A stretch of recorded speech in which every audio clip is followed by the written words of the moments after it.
Исәнмесез, хөрмәтле милләттәшләребез.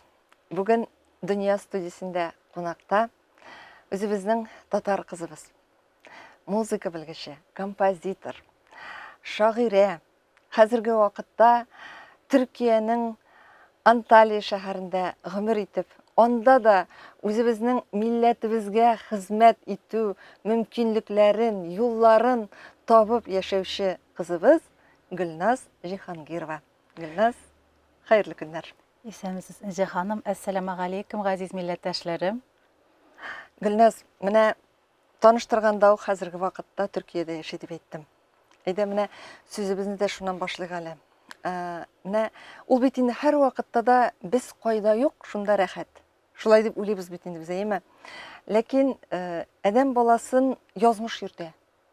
Ул каядыр барып чыга, каядыр яши һәм менә минем озаклап туган җиреннән, туган төбәгеннән читкә китеп яшәгән кешеләрдән ишеткәнем бар.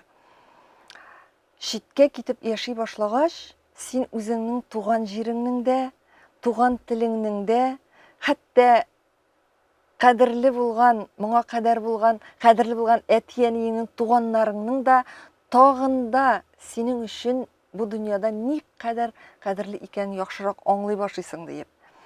Менә сез инде хәзер чит илдә яшәгәч, моның шулаймы түгелме икәнен әйтә аласыздыр дип уйлыйм. Ни дәрәҗәдә менә бу сагыну һәм менә шушы кыйммәтләрне, шушы кадер, хөрмәтләрне тою хисе көчле.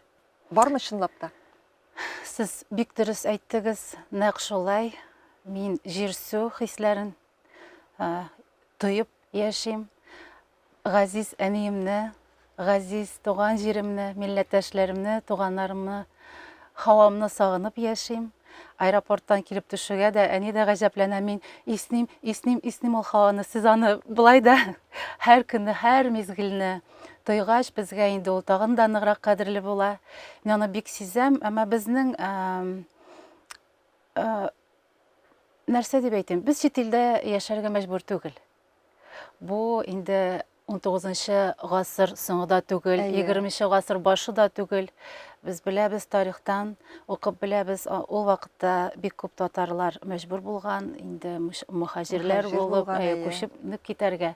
Безнең андый ихтыяҗыбыз юк, әмма бездә мин, мәсәлән, гаиләмнең үзенчәлекле бер тормышыннан дип әйтик инде, булу сәбәпле күченеп киттем.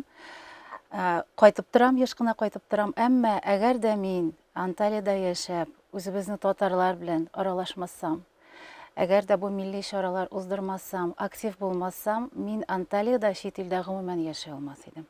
Шуны әйтә алам. Мин моны иң беренче көннәрдән үк аңладым. Мин чит илгә, Анталиягә улымның укуы белән бәйле рәвештә күчеп киттем, аның янына.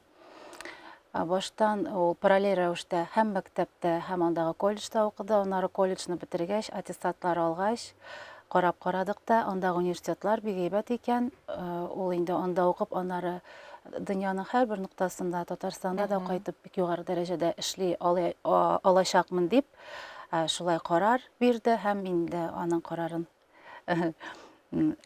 кабул итеп, янында хуплап янына калдым. Әле мин түзә алмыйча монда кайтып музыка көллиятендә укытып та алдым, чөнки бик авыр эш мәсьәләсендә урнашу һәм сагыну хисләре дә бар иде. Аннары инде мин әни буларак гаиләмне, улымны сайладым һәм анда инде күченеп киттем. Хәзер инде менә алдагы көннәрдә үземне монда тиз арада кайтырмын дип уйламыйм, чөнки чыннан да анда бик зур эшчәнлек бара. Аны мин үзем башлап җибәрдем, шуңа күрә мин инде аны хәзер ташлый алмыйм. Хәзер без рәсми рәвештә үзебезнең җәмгыятебезне теркәдек. Татар җәмгыяте. Татар җәмгыятен теркәдек. Мин моны ассызыклап әйтә алам. Бүгенге көндә төрки халыклар дисәләр, безнең татарларыбыз кая дип кенә торалар, шалтыраталар. Муниципалитет, мэрия дәрәҗәсендә без чыгыш ясыйбыз. Без бик кадерле кунаклар һәм кунаклар гына түгел. Без инде җирлеләр дип саналабыз, чөнки чыннан да шәһәр чаралары, бик зур күләмле фестивальләр, татарларсыз безнең җәмгыятебез булмыйча уздырылмый дип әйтеп була. Димәк, моңа кадәр анда мондый теркәлгән, рәсми рәвештә оештырылган оешма, татар оешмасы юк иде. Юк иде, әмма мин Анталиядә актив булган татарлардан беренче түгел. Анда инде миннән алда пандемияга чаклы, мин инде 5 ел яшим Анталиядә. Нәкъ менә 6-7 ел элек анда һәрана актив эшчәнлек алып барыла башлаган. Мин әйтмим халыкара дәрәҗәдә дип, менә бу мэриялар белән эшләү булмаган. Әмма татар теле дәресләрен безнең ханымнар алып барган бик билгеле татарларыбыз, хәзер инде алар кайберәүләр күченеп китте. Инде мин үземнең җан дустым Фәнис Зыялынымында искә алмыйча булдыра алмыйм, чөнки без бергә эшлибез. Бер-беребездән илһам алып, терәк булып, кирәк булып яшибез. Алар да Фәнис инде заманында алар ниндидер теркәп караганнар, әмма ул үсеп ничектер менә киңәеп китмәгән. Башлангычлары булган. Башлангычлары булган, чөнки һәрбер кешенең үзенең гаиләсе, эше бар, мәшәкатьләре бар. Күрәсең, менә аларның арып бераз отпускага чыккан чагы булгандыр. Мин инде беренче килүгә Анталиядә баштан урнаштык, квартираларны табып, инде җиһазландырып бетергәч, инде оф дигәч, әйтәм, туктале, мин кая әле? Мин Анталиядә, минем татарларым кая микән дип, әкрен, адым, шулай теге юл яра чараларының берсендә, аны Кырым татарлары, Сабан туен Кырым татарлары оештырган иде. Мине анда чакырдылар, һәм мин татар кызы булып, калфаклар, милли киемнәр киеп бардым. Һәм шунда беренче мәртәбә Фәнис белән таныштык. Без кунак булып килгән иде. Тамашачылар арасында килгән булган, бейгән чакта бергә бейбез, карыйм, әйтәм, бу ничек оста бейем, әйтәм, бу егетебез. Карасак, танышып карасак, Фәнис булып чыкты. Гөлназ Җиһангир, синмени дип, шулай без аның белән инде ул көннән башлап аерылмадык. Ул бит менә Гөлназ хәзер генә шулай бик җиңел дә, бик рәхәт тәмле итеп кенә сөйләнелә инде, әйме? Ләкин килеп урнашканнан соң барыбер ул татарларны ничектер эзләп табарга, эшне бит нәрсәдәндер башларга кирәк.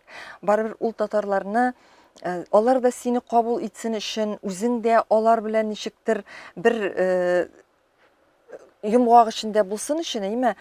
Эшне барыбер үзеңне күрсәтеп нәрсәдәндер башлау кирәк. Менә иң менә шушындый татарларны туплый торган, татарларны берләштерә торган чит илләрдә, чит җирләрдә һәм менә шушылай бер җиргә инде җыелышып бер-берсенә терәк булсын өчен нәрсә кирәк? Теләк. Андагы татарларның актив булуы. Чөнки әгәр дә син үземне күрсәтим дип тырышсаң, синең эшең уң булмый дип уйлыйм мин. Чөнки, мәсәлән, бүгенге көндә мин безнең җәмгыятебезнең җитәкчесе.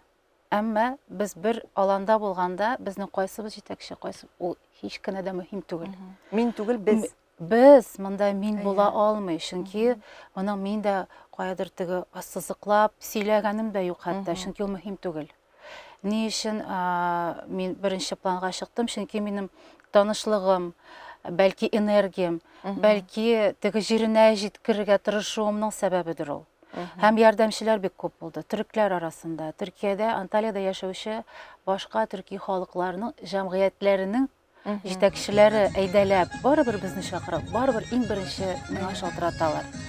Бу инде сер түгел, һәм булай булгач нишлибез? Әйдәгез, оешыйк. Чыннан да, монда да, мәсәлән, безнең татарларыбыз өчен, алар һәр көн димәсәң күчеп килә Анталиягә һәм Төркиягә гомумән. Бер адресыбыз булса, бер сыйначак бер гаиләбез, учагыбыз булса, бу бик шәп нәрсә.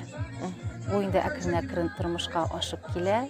Әле без яшь бәби дип әйтик рәсми рәвештә, әмма инде эшчәнлегебез безнең әйткәнемчә кайнап тора. Интернет челтәрләрендә дә күренә бит, чынлап да җыелышып бергәләшеп бәйрәмнәр уздыру, сабан туйларын уздыру, сезнең менә шушы Анталиядагы татарларның инде бик активлашып бергә бәйрәмнәр уздыруы, берләшүе, анда халкыбызның Milli oyunlar da oynala, anda milli jırlarыбыз да jırlana, şey табынында тәмле үзебезнең ризыкларыбыз да була. Әйбет, менә булар барысы да күренә.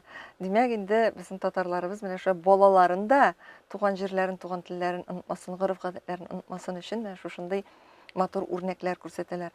Менә мин тапшыруның башында ук шагыйрә дип әйттем. Әйбет, менә шушы урында сезнең иҗатыгыздан бер шигырьне укып китсәгез, бик матур булыр иде.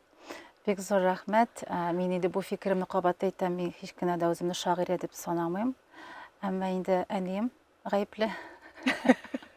Шәмсия ханым Җанбирова. Ул гаепле һәм ул гына да түгел, безнең нәселдә бар ул.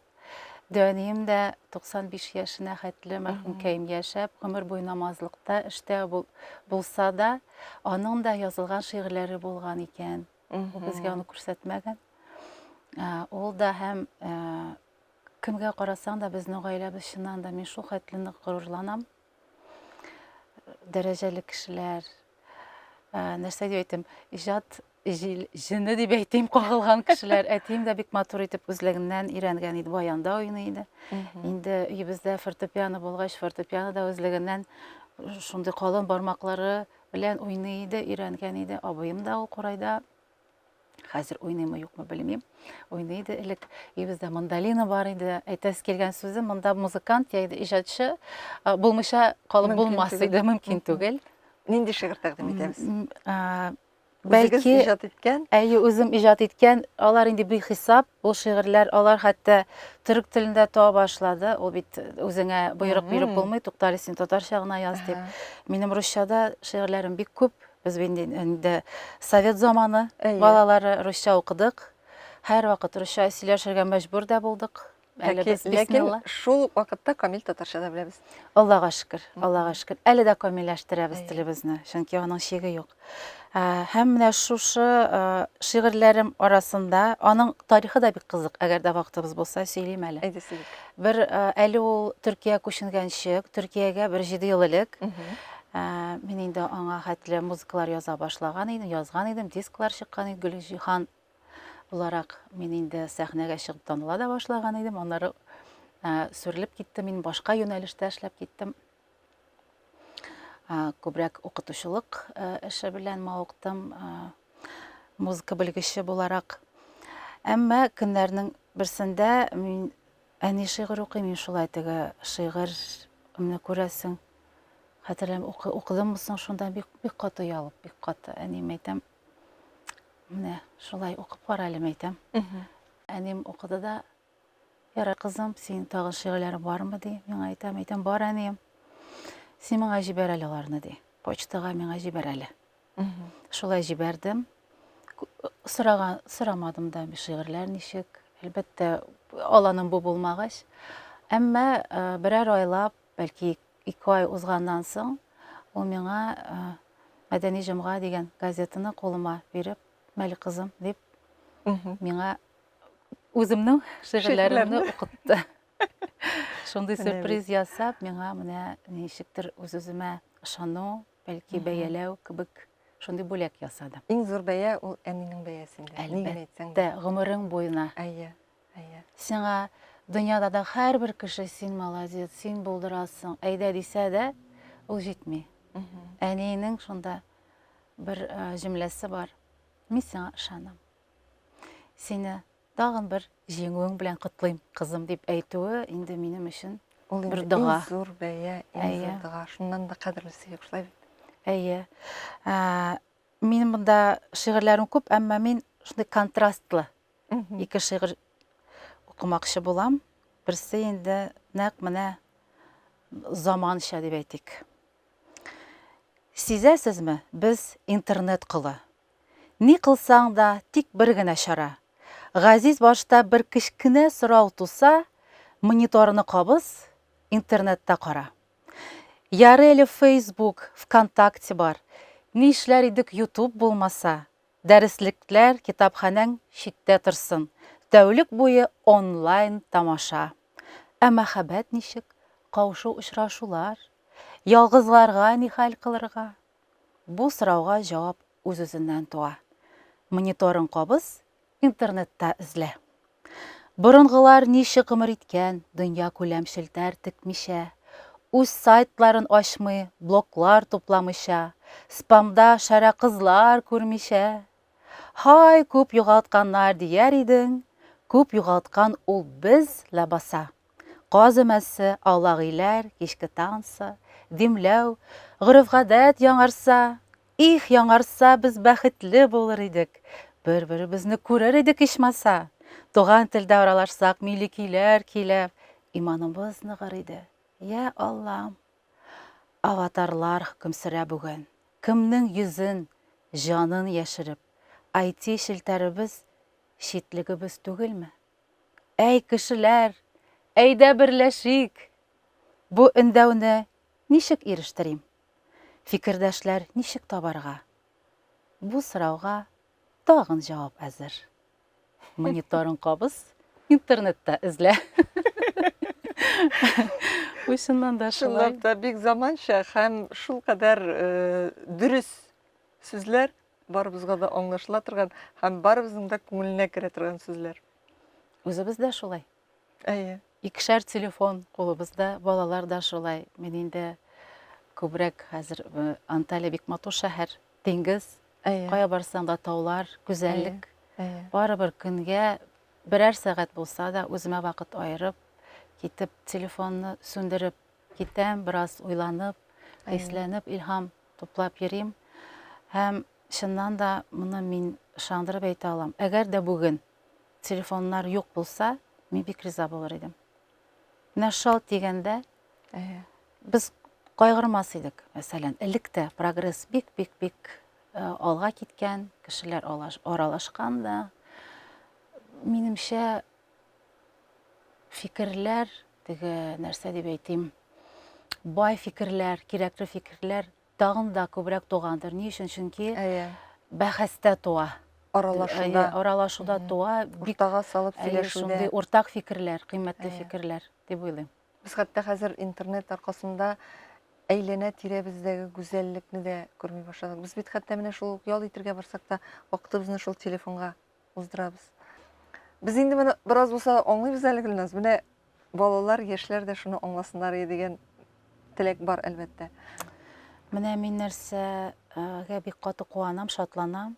Һәр елны кайткан сайын, һәр кайтканымда мин менә монда Татарстанда, үз туфрагыбызда, үз җиребездә балалар өчен, яшүсмерләр өчен бик күп чаралар үткәрелгән күреп, шул хәтле шатланам ки, чөнки әгәр дә алар кызыклы булса, әле санап киттем минем таныш кызым, мин балаларны лагерьга җибәрәм ди.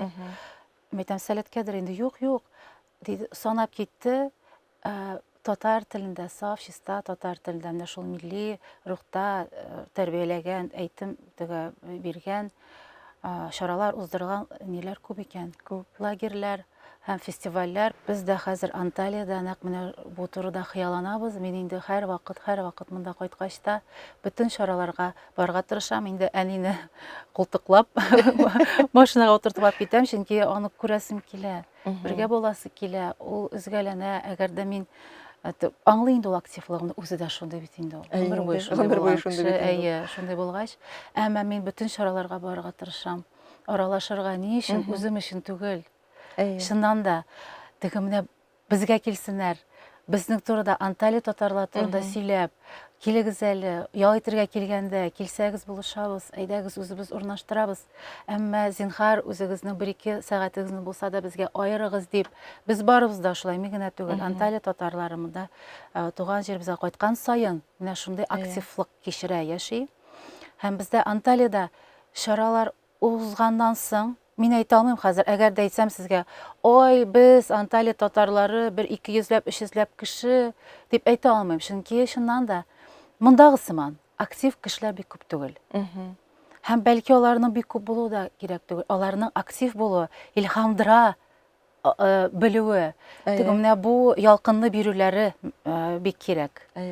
Шуңа күрә алар бар, безнең чаралар, безнең нәниләребез дә бар. Без әле менә безнең Динәбез, Динә Солтанова, ул Ләйсәне безнең, Ләйсән Солтанованың журналист. Ул да Анталиядә яши. безнең активистларыбызның берсе. Аның кызы бик сәләтле, тавышы матур. Без инде Сара апа Садыкованың конкурсында катнашып, лауреат булдык аның белән. Мин аны әзерләдем ул конкурска. Шуңа күрә безнең нәниләребез дә бар, яшүсмерләребез дә бар. Без аларга менә шулай телебезнең тәмен сеңдерергә, аралашкан саен ничектер менә үзебезнең арабызга алып, тагын да күбрәк мәгълүмат бирергә, телебезне яратырга, тарихыбызны, гореф-гадәтләребезне яратырга булышабыз. Менә бу иң мөһиме. Гөлназ, менә конкурска да әзерләдек дигәч, әле шуны уйлап куям. Сез бит инде музыка белгече, сез монда безнең музыка көллиятен тәмамлаган кеше. Гомумән, сез инде профессиональ дәрәҗәдә шушы юнәлештә эшләгән кеше. Чит илдә менә шушындай музыка белгече булу сезгә ярдәм иттеме? Менә сезнең алган белемнәрегез, сезнең һөнәрегез сезгә булыштымы? Анда бит әле менә татарлар белән берләшеп эшләү, ул бит җәмәгать эше. Ул бит акча китерә торган, яшәү чыганагы китерә торган эш түгел. Ул сезнең үз теләгегез, үз ирегез белән эшләгән эш. Ләкин бит әле көн саен ипи сөтен алырга кирәк. Әле бит яшәргә кирәк. Һәм анда аның өчен синең эшең дә булырга тиеш. Менә иң авыр нәрсә монда да эш табу авыр бит әле ул кешегә үзенең тормышын тәэмин итү өчен. Ә менә чит илгә чыгып киткәчтен булган һөнәрегез, булган белемнәрегез чит илдә булыштымы? Минемчә, музыка училище дип әйтәсе килә, чөнки безнең бөек остазларыбыз укыган вакытта ул училище иде. Хәзерге инде ул Ильяс Аухадиев исемендәге музыка көллияте дип атала. Мин аны бетердем һәм ул минем өчен бер тормыш мәктәбе иде. Әгәр дә аны кеше тамамлый икән, аннары инде мин аннан алда 8 ел музыка мәктәбендә, беренче музыка мәктәбендә укыдым, Чайковский исемендәге, аннары 4 ел теория бүлегендә музыка училищесында, аннары 5 ел консерваториядә, ул да музыка белгече буларак тәмамладым, аннары 3 ел аспирантурада да укыдым әле мин. Шактый бит инде. Шактый, гомерем буе укыдым димәсәм. Аннары ул да җитмәде, мин әле психология бүлегендә бетердем, 4 ел психолог булып укып чыктым Мәскәү институтында. Бу инде минем укырга яратканымның бер нәтиҗәсе дип әйтәм. Мин чыннан да укырга яратам. Әле мин алдан әйтү була инде Төркиядә дә берәр уку йортына керәсем килә. Анда укыдым әле, анда баргач. Акдениз университетында мин бер ел укып чыктым. Телне, төрек телен камилләштерү өчен. Һәм менә бу музыка белгече булуым. Кем ул музыка белгече? Ул бит белемне, билгеләрне бөтен чыганаклардан туплап, бер системага салып, нәтиҗәләр чыгарып, бик ерактагы планнар төзи белү, объектив була белү. Һәм ул гына да түгел, мин бит әле радио, телевидение мәктәбе дә бар. Мин радиода эшләдем 7 ел, аннары телевидениедә 2 ел безнең каналда бергә эшләгән заманнар да бар иде. Төрле редакция булса да. Ул да миңа бик каты булышты. Әлбәттә, күченгәч тә бу проблема килеп туды. Дөресен әйткәндә, миңа ул һич кенә бер проблема булыр дип тоелмады, иң баштан күренмәде. Мин инде үземчә әйтәм, туктале, 2 диплом бар кулымда. Тәҗрибәм бар. 22 ел укыттым мин. Әйтәм, туктале, тәҗрибәм бар. Төркчә дә беләм. Төркчәне мин инде өйрәнеп киткән идем. Анда укыгач тагын да камилләштердем. Проблем булмас дигәне бик зур проблема. Нәрсәдә булды? Әйтәс килгән сүзем, уйламагыз, чит илгә күчендем дә, Төркиягә күчендем дә. Без бит төрек телен аңлыйбыз. Аңлашырмын әле берәр ничек. Булыр әле, эш табармын әле, туктале дип үз-үзегезне алдамагыз, газиз милләттәшләрем. Чыннан да бу бик зур проблема. Шуңа күрә, әгәр дә сезнең уегыз бар икән, Төркия яки гомумән чит илгә күченеп китәргә иң беренче чиратта, зинһар өчен барыгыз, яшәп карагыз. Мөмкинлек табыгыз, берничә атнада түгел, ай. Яшәп карагыз, ул теге җирлеләр белән аралашып, үзеңнең күршеләрең белән яшәп, анда эш тапкач та әле эшләп карарга кирәк. Менә бу эшне эшләргә кирәк, чөнки бу бик зур проблема. Минем бер сәбәбем бар иде. Мин әйтәм, гаиләм белән, улым белән аның янында булам дип киттем. Шуңа күрә мин һәр төрле кыйынлыкларга әзер идем. Һәм монда әйтеп тормыйм, минем нинди эшләрдә эшләгәнем. Әгәр дә әйтсәм, икебез бергә утырып Сезнең белән елаячакбыз. Сез миңа әйтерсез, Гөлназ, Нәрсәң калган нәрсә инде синең? калган? Нигә, ничек инде син бу башың белән? Әмма бик зур горурлык хисе белән эшләдем. Эшемне җиренә җиткереп, хәтта карьерада ясадым. Үземә чит ят аланда. Һәм кешеләр белән аралаша, мин үземнең тормыш дәресләремне укыдым. Һәм менә бу җирле халык белән тагын да тыгызрак бәйләндем. Ничаклы әйбәт кешеләр. Алар да бит төрки халык, без барыбыз да. Безнең телебез охшаш, безнең динебез бер. Безнең гаиләбезнең төзелеше, гореф-гадәтләребез бер. Һәм бер-береңә карата хөрмәт, мәхәббәт, ул ясалма түгел. Чөнки пляж ялы белән анда яшәү, һәр көнне автобуска утырып, кешеләр белән яшәү башка бер нәрсә. Һәм Аллага шөкер, без бит чит илдә, шуны да әйтәсем килә. Мин Гөлназ гына түгел. Мәсәлән, анда баргач, һәм син ниндидер менә чаралар уздырганда, милли чаралар уздырганда, төрки халыкларының фестивальләренә, түгәрәк өстәләренә, җыелышларына барып утырганда, синең йөзеңдә, образыңда бер халык. Син үзеңне камил тотарга тиеш, камил сөйләшергә. Син һәм бу табигый булырга тиеш. Чөнки ясалма, туктале булай гына булыйм дип булмый. Һәм ул халыкны да яратырга кирәк. Хөрмәт итәргә. Минем беренче бик авырлык белән кичергән көннәрем, Әнҗе ханым, белсәгез, хәзер дә елый алам. Үзем теләп эшләгән эшләрем, ул минем өчен кешеләрне тану, үземне тагын да яхшырак тану булды. Мин шул хәтле шат ки, хәзерге вакытта инде мин һич тә зарлана алмыйм. Инде тернәкләнгәч бераз, аякка баскач, зарплаталар ала башлагач, мин инде бераз әйтәм бит, як-якка карый башладым. Сәнгать турында да уйлый башладым. Хәзер киресенчә бер процесс бара, мин инде җәмгыятебез турында гына уйлыйм. Әмма юрганыңа карап аягыңны сузасың, барысы да җитә, Аллага шөкер, бөтен нәрсәбез бар. Бәрәкәте булса бар нәрсә диш. Әй, барысы да бар. Әлхәмдүлиллаһи раббил галәмин. Аллага шөкер. Әмма музыка дәресләре, минем фортепиано дәресләрем бар, мин балалар бакчасында эшлим. Кемдер әйтер, ничек инде син менә музыка клиентында укытып, менә шундый дәрәҗәле җирләрдә мөгаллимә булып йөргән башың белән балалар бакчасында эшлисең. Мин моны да үзем теләп эшләдем. Ни өчен? Чөнки минем бәбиләр белән эшлисем килде. Минем берничә группам бар. Анда 2 яшьтән башлап 6-7 яшькә хәтле балалар, алар нәниләр. Һәм шуны әйтәсем килә, алар белән эшләү иң авыры. Чөнки нәни балаларның әниләре, тәрбиячеләре, укытучылар, хәзер мин бик яхшы аңлый, аларны туплау бик авыр.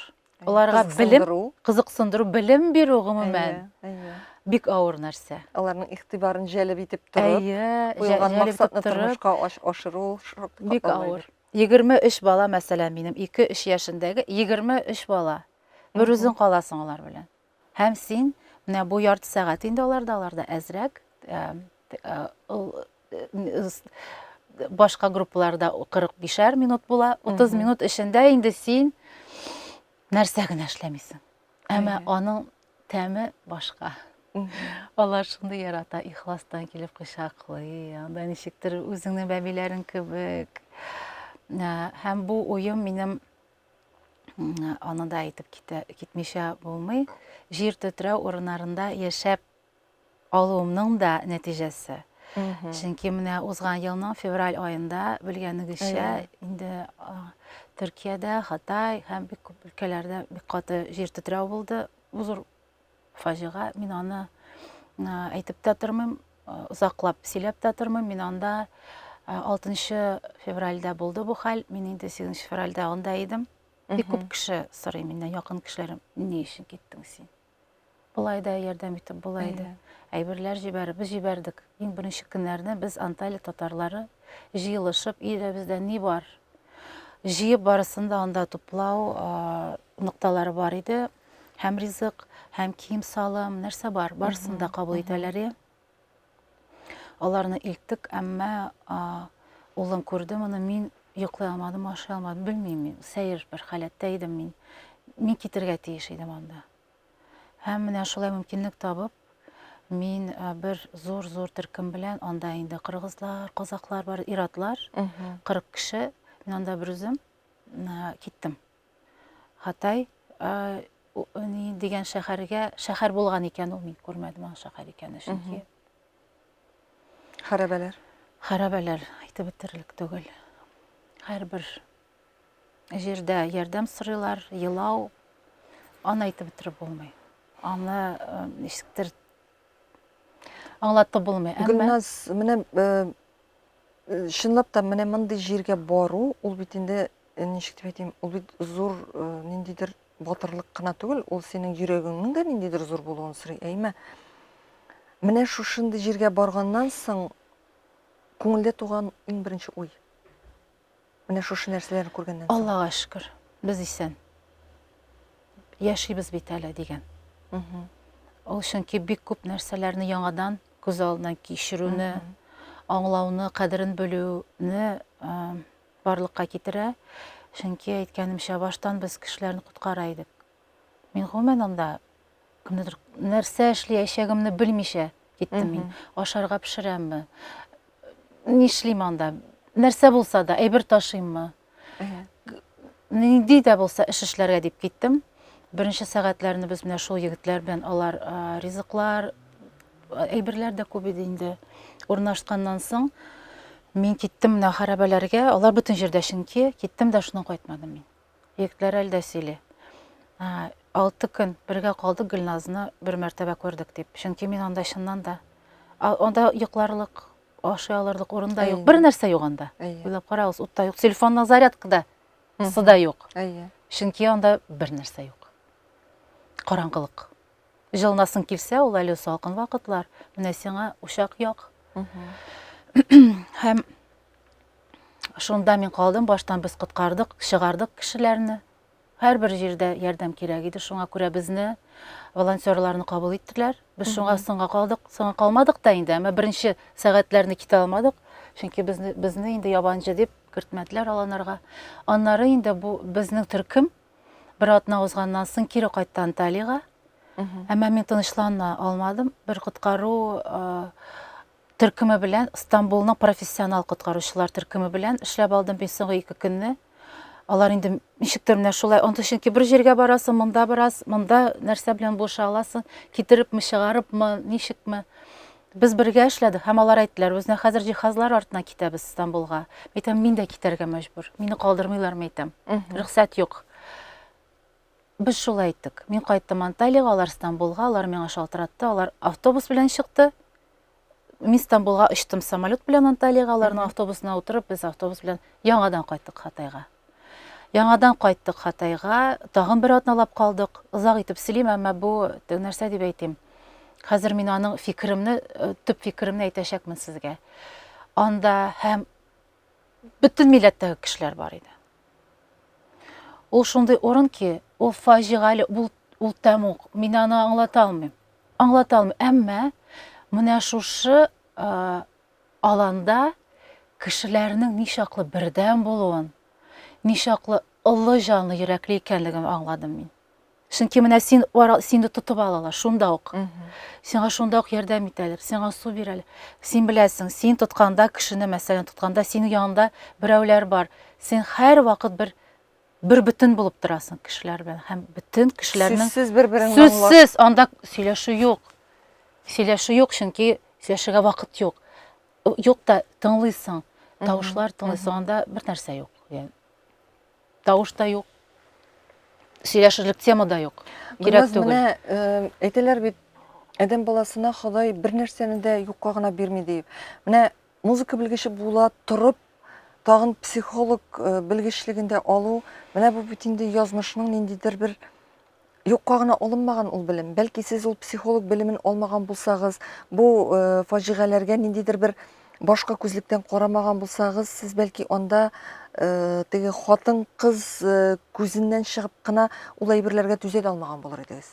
Мөгаен, менә теге эштәге ниндидер бер стержен дип әйтик инде, русчалап әйтсәк, Ул мәгәен менә шушы булган белемнәр сезгә ярдәм иткәндер. Әлбәттә, белем генә түгел. Әлбәттә. Монда инде күңелнең чисталыгы һәм кешегә ярдәм итәргә теләү дигән нәрсә, алар менә бөтенесе бер бөтен булып кушылгандыр.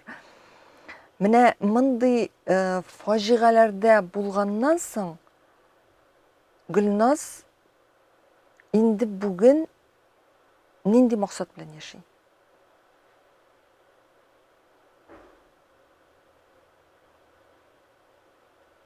Яшәргә, шул гына. Кадерен белеп. Кадерен белеп яшәргә кирәк. Яшәргә дигәндә, ул бит ризык ашап йоклау гына түгел. Кеше булып яшәргә. Һәм теге яныңдагы кеше булган, шын кеше булган кешеләрнең кадерен белеп яшәү. Бик тә мөһим. Һәм минем бик күп еллар элек без Алмаз абый Мөнасыйф белән бик каты дуслар идек. Әйтеп бетергесез. Аның белән язырга интервьюларым да бар. Хәтта аларны мин, Аллаһ буйрса, эшкәртеп әле бастырачакмын, чыгарачакмын. Ул миңа бер сүз әйткәне, интервьюның берсендә, әйтәм, сезнең тормыш девизыгыз. Не навреди дип әйткән иде. Зыян салма. Әйе, зыян салма. Ул бер. Әмма ул гына да түгел. Мин нишләй алам? Бәлки үзең эшләп түгел, бәлки бер кешене илһамландыра аласыңдыр син. Менә бу балаларны да әйтеп бетерим. Без киттек менә бу ниләрдән соң, коткару эшләренең инде анда башкаруның хәсияте юк, чөнки анда инде 2 атна узганнан соң суыкта беркем калмас иде. Әйе, тормышта. Без киттек, әмма мин нәкъ менә шул бәлки психология, бәлки белмим инде, гаиләме ул, ничек күңеллелекме ул. Шулай узып барганда, ул бит әле коткару гына түгел, ул бит үлгән кешеләрнең туганнары бар, якын кешеләре бар, алар бөтен көтә. Анда лагерь кем кайда? Гаиләләр, балалар, кем шунда ук йоклый, кемнең чатыр бар, кемнең юк. Узып барганда, мин узып барганда гына әйтәм, бу кешеләргә дә ярдәм кирәк дип, узып кына йөри идем, вакыт булмау сәбәпле. Анталиягә кайткач мин тагын киттем аннары. Улым әйтәм, гафу ит. Ул инде җиткән егет, әйтәм, мин китәргә тиеш, мин булдыра алмыйм. Китеп аннары мин тагын бер 2 ай чамасы калдым. Без уразаларны да анда каршыладым мин. Аның да сәбәбе бар. Чөнки уразаны бөтен кеше тотты, беләсезме? Ул ятим калган бәбиләр, мин бәбиләр белән эшләдем. 2 яшеннән башлап, 25 яшенә хәтле, менә бер 60лап балалар белән яшәдем мин бергә. Кайберәүләрнең әниләре, әбиләре, кемдер әтисе бар, мәсәлән. Шул бер палаточный лагерьдә мин инде алар белән йоклаганда гына айрым идек, әмма булай көн узын бергә идек. Мин инде шаккатадырым. Бәбиләр, 5 яшендәге бәбиләр ураза тота. Әйтә беләсезме? Һәм ул бәбиләрнең ничаклы көчле икәнлегенә шаккаттым мин. Шулай бер-беребезгә терәк булып, кирәк булып яшәгәннән соң, без әле дә сөйләшәбез. Әле дә көн саен аралашабыз, алар шалтыраталар. Хоҗам дип әйтәләр инде алар, укытучым дип, алар бик каты хөрмәтләп. Нишлисез, киттегезме ни, кайчан киләсез дип. Инде анда, аннан соң да инде алар контейнерларга күчтеләр хәзер. Әйбәт шартларга дип әйтик. Тынычланганнан соң, укытучыларга тапшырганнан соң инде уку дәресләре була башлагач, мин шулай гына кайтып киттем. Аннары инде әйтәм, Аллага шөкер, булды. Алар да инде хәзер илһамланып, өметләнеп яшиләр. Оптимист. Рәвештә уйлап карагыз әле. Оптимист булып калырга кирәк. Менә күрәсең, үзем сезне тыңлыйм, үзем уйлап утырам, әйме ничектер менә ул вакытта Гөлназ Татарстаннан Төркиягә китеп, ул шул урында булырга тиеш булгандыр инде, күрәсең, әйме? Шулай дип уйлаганыгыз юкмы? Бер генә очрак өчен булса да, әйе. Әйедер, чөнки чыннан да 2 очракны әйтә алам. Былай итеп әйтә алмыйм мин, бергә эшләгәч, мин итеп әйтә алмыйм. Тавышын ишетеп алып, бер ханым, миңа килегез әле, килегез бер җирдән бер җиргә китереп, менә инде андан узган булганнар, анда тикшереп чыккан булганнар. Килегез әле дип мине чакыра, без анда бер җирдә эшлибез. Килегез әле дип мине һаман китми урыннан, әни кеше. Китми. Баласы бар чөнки. Килегез әле, тыңлагыз әле, килегез әле дип шулай яныбызда йөри. Аңа әйтәләр инде, без анда булдык. Безнең алдыбызда йөзләгән, әле кермәгән дә йортларыбыз бар. Аны тикшереп чыкканнар, киткәннәр. Юк дип дәвам итәләр. Килегез дип мине өстерәп китерде ул ханым. Менә бу хәрабәләр янына бер йорт. Без килдек, бәлки бу музыкант булуы минем булышкандыр. Музыкантларның бит ишетү сәләте көчлерәк. Бергәләп мин эшенә үк кирип киттем. Ул күрсәткән җиргә, эшенә үк кирип киттем. Караңгы фонариклар инде безнең монда каскада. Кирип киттем, әйтәм, тавыш булырга тиеш. Нәрсәдер бар. Аннары барып, шул бригаданың тагында җитәкчеләр бар, зинһар әйтәм.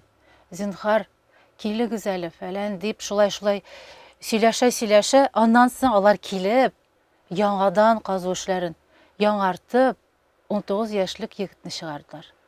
Ираннан килгән. Бәлки менә шул ишрак өчен булса да, бу эшнең кирәк булуы. Құтқарып қалу көңілле булса да, балаларның исән сау булуы булса да, Аллаһ Тәгалә безгә менә андый фаҗигаларны бирмәсен иде башка дигән теләктә калыйк, әйме? Һәм без кабат сезнең иҗатка әйләнеп кайтыйк әле. Сез бит сәхнәдә җырлаган вакытларыгызда булды, әйме? Сез бит үзегез дә бик матур җырлыйсыз. Чөнки сезнең әниегез Шәмсия апа матур җырлый. Ул, әгәр дә ул җырчы булган булса, ул мөгаен бик популяр булган булыр иде. Без аны төрле чараларда, менә үзебезнең конгресстагы очрашуларда да һәр вакытта да аны җырлатабыз. Аны Шәмсия апа булган җирдә аны җырлатмыйча калмыйлар. Ул шундый үзәкне өзгеч иттереп җырлый. Шуңа күрә Шәмсия Җиһангированың кызы әнисе шикелле ниндидер шундый бер моңлы тавыш белән җырлый, әйме? Әйдә бер генә куплет ниндидер булса үзегез теләгән җырны. Тамашачыларыбызга бүләк итик. Мен гомә Шәмсия Җиһангирова темасына кирип киткәндә аерым бер халәткә керәм, чөнки бу бик тә дәрәҗәле, бик тә җаваплы һәм бик тә четерекле бер мәсьәлә, чөнки бу бөек шәхесләрнең балалары, туганнары минем белән килешер дип уйлыйм. Чөнки ни кылсаң да барыбер Шәмсия Җиһангирова кызы дип чагыштырып куялар. Бу инде әйтүемчә бик зур дәрәҗә һәм бик зур җаваплылык. Чөнки әйтәм бит, шагыйрә дисәң, әнисе белән чагыштыра башлый кеше. Үзе теләмәсә дә шулай бит. Гәрчә иҗатта чагыштыру дигән нәрсә булырга тиеш түгел, чөнки ул аерым бер дөнья. Үз юлы, үз дөньясы, үз укучысы. Әмма җыр дигәндә мин инде автор башкаручы буларак сәхнә тоткан идем, чөнки миңа әйтеп караучылар булды, яле минем җырымны җырлали дип, тавышың ошый дип, мин ничектер батырчылык итмәдем, үземне җырчы итеп санамавым сәбәпле. Әмма мин вокалдан укыдым.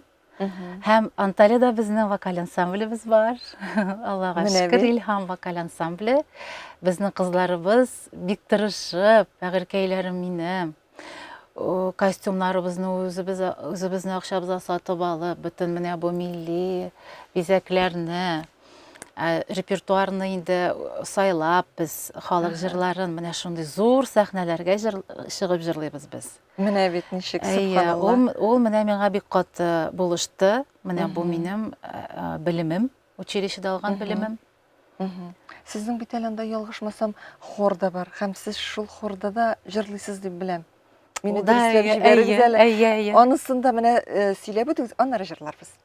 Әйтегез әле. Ярый, анда Анталиядә төрки халыкларының тупланган, халыкларны туплаган бер хор бар, дәүләт хоры ул. Һәм ул профессионал хор дип әйтеп була. Аның прослушиваниесе булды хәтта. Мин барып хорга прослушивание бик җиңел генә уздым үзе. Җырлый башладым. Мин анда инде 2 ел җырлап киләм, 3 ел җырлап киләм. Һәм менә Аллага шөкер, ул хор төрек дусларыбыз, безнең татарча җырлый башлады.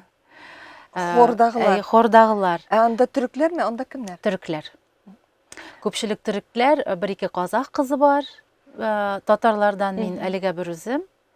Һәм анда күпчелек төрекчә җырлыйбыз без. Төрле өлкәләрдәге. Татарлардан бер үзең булып, ничек сез шулай иттереп тулы бер хорны татарча җырлата алдыгыз? Әлбәттә, ул минем эшем дип әйтә алмыйм, чөнки Ризалаштыра алдыгыз алай булгач. бәлки менә шул үземне илһамланып эшләвемнең сәбәбе бу. Нәтиҗәседер бу. Чөнки мин һәр вакыт безнең бит җыеннарыбыз була. Мин татарча халык җырларын җырлап, аларга теге яраттырып, аларны ишеттереп. Татар җырларының моңнарын ишеттереп. Әйе, алар каралы бик матур, каралы безнең менә бу җырыбызга охшаган дип куйганнан соң җырлый теге безнең хор җитәкчебез, әйдәгез әле җырлап карыйк әле. Беренче мәртәбә 2 ел элек Каз канаты яңгырады. Анда мин соло буларак чыккан идем. Анда оркестр, уйлап карагыз әле, төрки музыка уен кораллары безнең милли музыкабызны яңгырата. Каз канатын җырлаган идем, һәм мин аны хәтта халыкара менә бу Йөрәк Төркмән фестивалендә дә җырлаган идем. Бу да бик зур, казаныш, Аллага шөкер, барыбыз өчен дә. Һәм инде быел без үзебезнең программабызны, сезоныбызны 2 җыр белән тәмамладык. Беренчесе Аерылмагыз дигән җыр. Ул хәтта радио Төркиянең ТРТ радио телевидениесе бар, дәүләт телевидениесе фондына кергән ул Аерылмагыз. Ул җырны җырладык без менә зур Ататюрк исемендәге зур концерт залында. Һәм Ах син заман дигән, беләбез бит, тарихы бик бай бу җырның.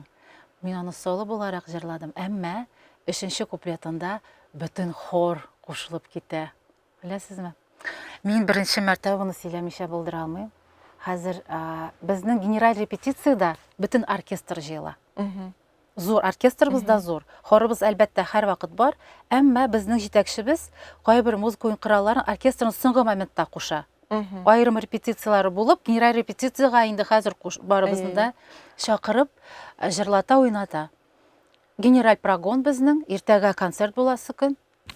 Юк, иртәгә түгел. Шул көнне, көндез 12-дә, 6-да концерт. Әйтә, буйрын Гөлназ ханым, сыра сездә, диде дә. Мин чыктым, оркестр уйный башлады. Аларның ней дигән, безнең курайга охшаган дип әйтик инде. Бер уен коралы бар. Уйный башлады, аннары башка инструментлар кушыла башлады. Мин елап җибәрдем, мин тынычлана алмадым, беләсезме? Минем өчен менә башка халыкларның безнең милли моңнарыбызны яңгырату шул хәтле мөһим иде. Ул минем туган якларыма кайтуым, ул минем дәвәним, ул минем газиз халкым. Бәлки бу бераз пафослы дип ишетеләдер, әмма моны яшәгән кеше генә, кичергән кеше генә аңлай ала. Мин елап җибәрдем. Хор мине күрми бит инде. Җитәкчебез әйтә, тагын бер 4 такт бирә. Бер хорга борылдым да мин әйтәм, Алланың сезгә чиксез рәхмәте яусын. Чөнки сез дә бу җырларыбызны яратып җырлый алмаган булыр идегез, мәсәлән. Әмма алар яратып җырлый. Якын итеп безне. Шуңа күрә бу бик зур нәрсә. Безнең татар халкыбызның, моңнарыбызның чит илләрдә үз булуы, яратылуы. Шул хәтле зур нәрсә. Әйдә, менә шушы урында менә сөйләгәннәрне исбатлап, әйме? Кыска гына бер куплет булса да. Кайсысын җырлыйм микән? Моңлы инде бу җыр, һәм теге сагышлы дип әйтим, әмма ул безнең әниебез белән яраткан җырыбыз, уртак җимешебез, әниемнең шигыре, үземнең музыкам. Ялгыз башым булмамын, бәлки берәр куплет. Бөгелемәм дидем, бөгелдем, таллардан күреп микән. Күзләремдә моң чайпала, шишмә түгелеп микән. Бөгелсәм дә, өзелсәм дә, сыгылсам да сынмадым. Ялгыз кайын белән бар мин, Ялгыз башым булмамын, ялгыз башым булмамын. Sarılmam dedim, sarıldım yalgız kayın iğine. Күзгі яфрак сарылары, иңдем әллә yüzüme. Бөгелсәм дә, üzülsәм дә, сығылсам да сынмадым. Ялгыз кайын белән бар мин, ялгыз башым булмамын, ялгыз башым булмамын. Üzülmem dedim, üzüldüm, üzülgen güller kebek. Taşlarımı jiller yürüte, dünyaga şaşıp tügüp. Bөгülsem de, üzülsem de, sığılsam da sınmadım.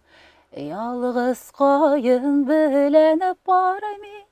Yalgız başım bulmamın, yalgız başım bulmamın, yalgız başım bulmamın.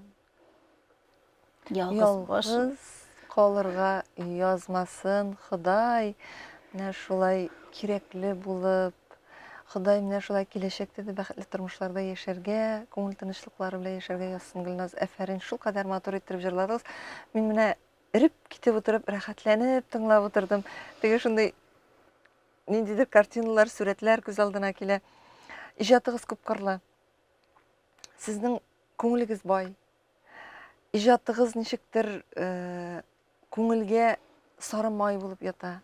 Менә сөйләүгез, сезнең кылган гамәлләрегез киләчәктә дә менә шулай халкыбызга, гомумән халкыбызга гына түгел, менә Төркиядәге шушы башка милләт вәкилләренә дә булышуыгызны истә тотып, кешеләргә кирәкле булып яшәгез. Амин. Һәм бүгенге тапшырыгыбызны тагын бер шигырь белән нокта куйыйк әле. Алайса, һәм үзәнием, һәм безнең татар ханымнарыбызга багышланган бер шигыремне бүләк итәсем килә. Рәхим итегез. Орамнарда утлар сүнгән инде. Бөтен дөнья шумган тынлыкка. Йокы аша кем соң ул пышылдый? Ла илаха илляллах. Кем йокламый дисез кара төндә, төштән ингә күчеп, әлсерәп. Ул хатын кыз ана. Ул пышылдый. Ла илаха илляллах. Ниләр генә күрми, ни ишетми. Сабыр хатын белми зарлана. Күкрәк какмый, дан шөһрәтләр көтми. Ла илаха илляллах. Гаиләсен, нарасыен саклый. Кертми уңны, сулны арага. Жаны сыкранса да, телендә гел ла илаха илляллах. Табыны мул, ризыклары тәмле, оста бию, җыр, моңга да. Аңа карап мең яшисе килә. Ла илаха илляллах. Үзе исән чакта калдырмас ул якыннарын хәер-дугадан. Телендә, уенда һаман да шул. Ла илаха илляллах. Ходай безне менә шушындай дугаларыбыздан айырмасын. Әйме, әниләребездән айырмасын. Әле әнинең рәхәтен, әнинең назын тоеп, үзегез әни булсагыз да бит, шулай ук улыгызның да әле бәхетен күреп яшәргә насыйп булсын. Бүгенге тапшыруда катнашкан өчен Гөлназ, бик зур рәхмәт сезгә. Сезгә дә Алланың рәхмәте яусын. Газиз милләттәшләрем, минем дусларым, сез миңа бик кадерле, барыбыз өчен дә белегез, хәзерге вакытта бу мизгелләрдә Анталиядә да сезнең бер гаиләгез бар, терәгегез бар. Без сезне көтәбез һәм сез дә безне көтегез. Без узакламый кайтып җитәрбез. Иншалла. Амин. Хөрмәтле милләттәшләребез, Дөнья студиясендә кунакта бүген музыка белгече, композитор, шагыйрә. Хәзерге вакытта Төркиядә гомер итүче, ләкин анда да чит төбәкләрдә дә халкыбызга хезмәт итүче, үзенең иҗаты белән халкыбызга хезмәт итүче, үзенең бар булганы хезмәтләре белән хезмәт итүче татар кызыбыз Гөлназ Җиһангирова иде. Әңгәмәне Энҗи Шәйхетдинова алып барды. Киләсе очрашуларга кадәр саулашабыз.